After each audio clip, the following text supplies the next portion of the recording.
You may be wondering where we are today. You can see Cenotaph in the background because we aren't at just anybody's grave here.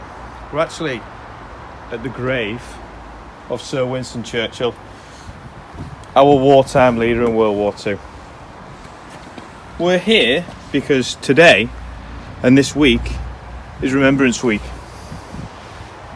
And in this assembly today we're going to discuss what Remembrance is all about, what it means to me and what it means to you guys.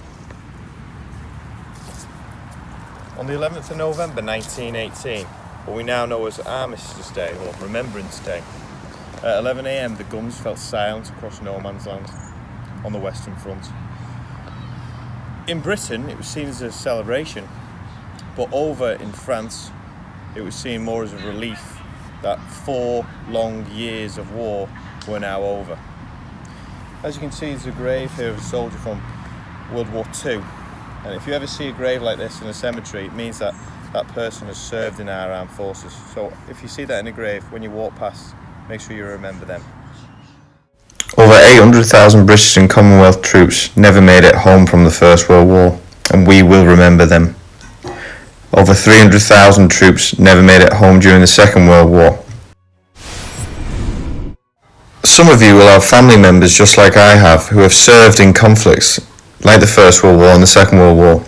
But not just those conflicts. Remembrance is also about remembering our fallen heroes who have died in more recent conflicts, such as the Falklands, Iraq and Afghanistan. We are now going to ask some members of staff what remembrance means to them.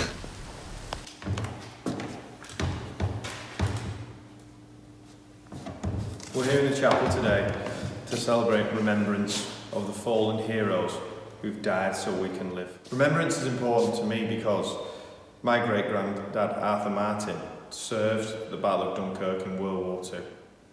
Remembrance is important to me because it's about this school history. The fact that we had 23 soldiers die from this school is a big thing for me. And during the first year here, I did a campaign all about remembering those students. And it's important that we do that because these guys gave their lives for us.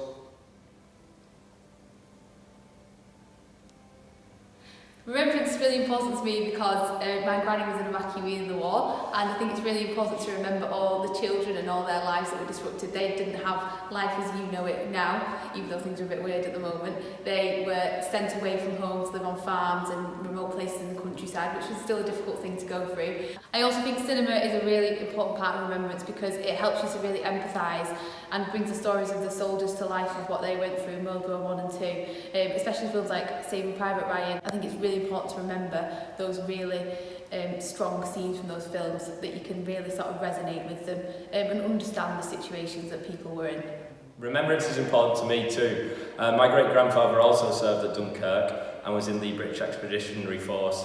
He was retired from the forces after receiving PTSD in the battle, where he served in the Liverpool Home Guard on the anti-aircraft guns for the rest of the war.